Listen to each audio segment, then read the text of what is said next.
Peristiwa Rengas Dengklok pada tanggal 15 Agustus 1945 di Laboratorium Bakteriologi Jakarta Pusat diadakan pertemuan beberapa pemuda dan mahasiswa. Pemimpin pertemuan tersebut adalah Soekarno dan Khairul Saleh. Apakah kalian sudah mendengar berita terbaru? Belum. Memangnya ada kabar apa, Bu? Barusan saya dan Sultan Syahrir mendengar berita dari radio BBC London di Bandung yang menginformasikan bahwa Jepang menyerah kepada sekutu. Wah, itu berarti saat ini kita sedang berada dalam kekuatan penuh. Benar, demikianlah saya mengumpulkan kalian semua di sini untuk membahas keadaan kali ini. Kita harus memanfaatkan keadaan ini untuk segera menyusun kemerdekaan. Ya, benar. Mari kita sepakat untuk menolak segala bentuk hadiah kemerdekaan dari Jepang, karena kita akan menyusun kemerdekaan kita sendiri. Bung Darwis benar, kemerdekaan adalah hak dan persoalan rakyat yang harus segera diproklamasikan. Mari kita semua meminta kepada Bung Karno dan Bung Hatta untuk memutus segala bentuk hubungan dengan Jepang. Baiklah, bagaimana jika saudara Wikana dan Darwis menemui kedua tokoh tersebut untuk membicarakan lebih lanjut dan menyampaikan keputusan kita semua? Apakah kalian semua setuju?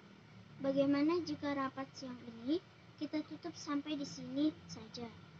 Kalian semua bisa pulang ke kediaman masing-masing dan menunggu Soekarno dan Bung Hatta angkat suara. Baiklah kalau begitu, Bung. Sampai jumpa besok pagi.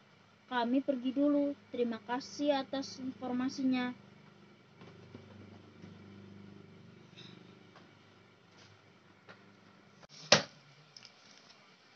Darwis dan Wikana tiba di kediaman Soekarno di Jalan Pegangsaan Timur nomor 56, Jakarta, sekitar pukul 21.00 WIB.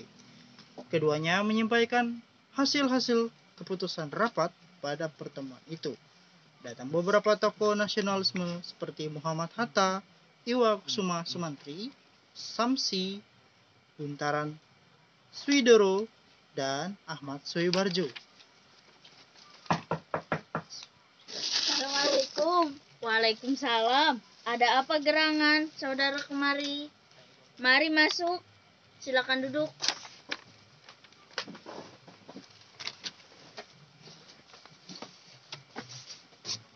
Begini, Bung. Tadi saudara Khairul Saleh dan Sukarni mendengar berita bahwa Jepang menyerah kepada sekutu di radio BBC London di Bandung. Oleh karena itu, tadi siang kami dari golongan pemuda berkumpul mengadakan rapat dan hasilnya adalah bahwa semua pemuda setuju agar Bung Karno dan Bung Hatta segera menyusun kemerdekaan Indonesia. Apa yang dikatakan oleh saudara Darwis benar. Namun demikian, sebaiknya hal tersebut direncanakan dan diputuskan terlebih dahulu oleh PPKI. Namun, sebaiknya Bung Hatta dan Bung Karno harus memutuskan hubungan apapun yang berkaitan dengan Jepang, sebab kemerdekaan adalah hak kita, bukan hak Jepang. Oleh karena itu, kami kemarin mendesak agar proklamasi kemerdekaan dinyatakan langsung esok hari, tepat pada tanggal 16 Agustus tahun 1945. Baiklah. Untuk sementara, saudara Darwis dan Wikana pulang dahulu ke kediaman masing-masing. Saya akan merundingkannya kembali dengan yang lainnya. Baiklah, terima kasih. Kami pergi dahulu. Assalamualaikum. Waalaikumsalam. Darwis dan Wikana pun pulang ke kediaman masing-masing. Sementara itu, para golongan tua tetap berkumpul di kediaman Insinyur Soekarno untuk merundingkan hasil rapat para pemuda yang sebelumnya telah dibicarakan oleh Wikana dan Darwis. Apa pendapat saudara sekalian mengenai hasil rapat para pemuda tadi? Kemungkinan kita tak dapat memenuhi permintaan para pemuda tersebut. Hal itu sangat mendadak dan terlalu buru-buru. Benar, sebaiknya kita jangan gegabah dalam mengambil keputusan. Menurut saya, sebaiknya kita mempertahankan PPKI dahulu dan mengadakan sidang kembali. Baiklah, pada tanggal 16 Agustus 1945 direncanakan akan diadakan sidang PPKI untuk membicarakan proklamasi kemerdekaan Indonesia. Rapat kali ini selesai sampai di sini.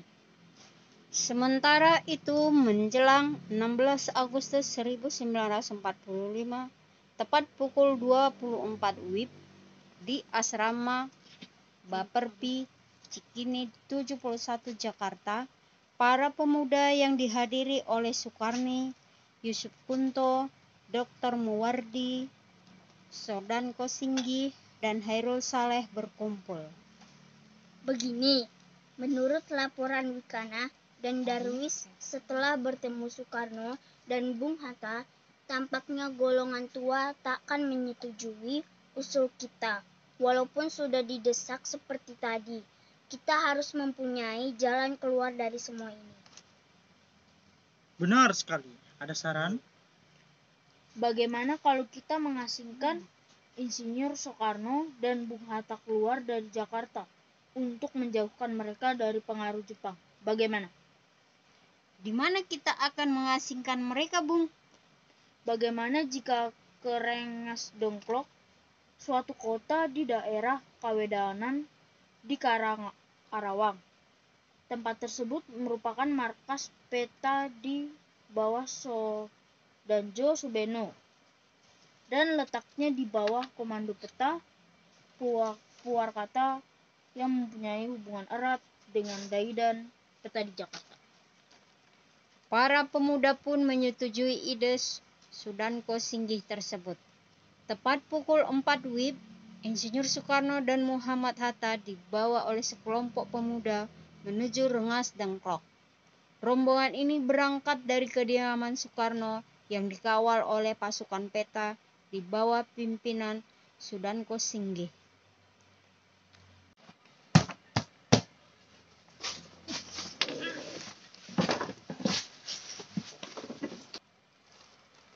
Rombongan Insinyur Soekarno dan Muhammad Hatta tiba di Rengas Dengklok dengan selamat.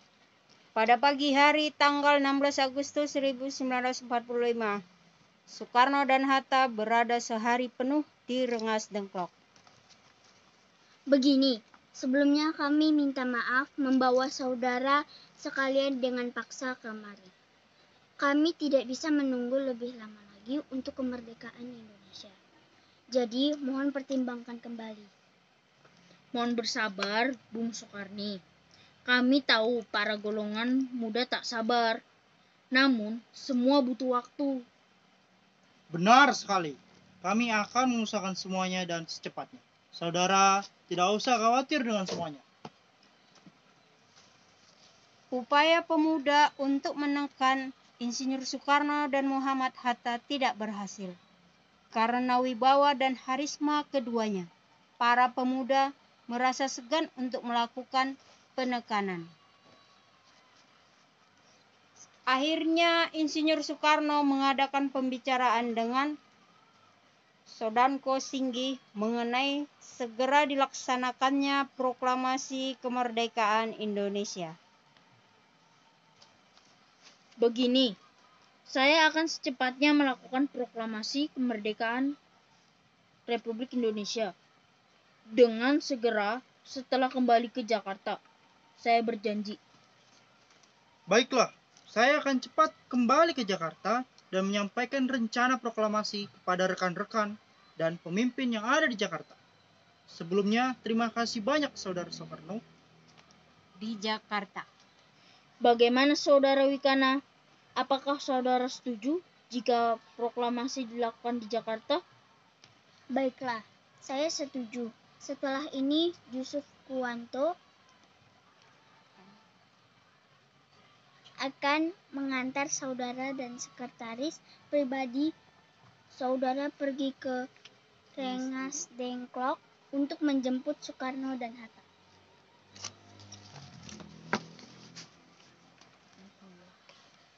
Akhirnya sepakatlah para golongan tua dan para pemuda.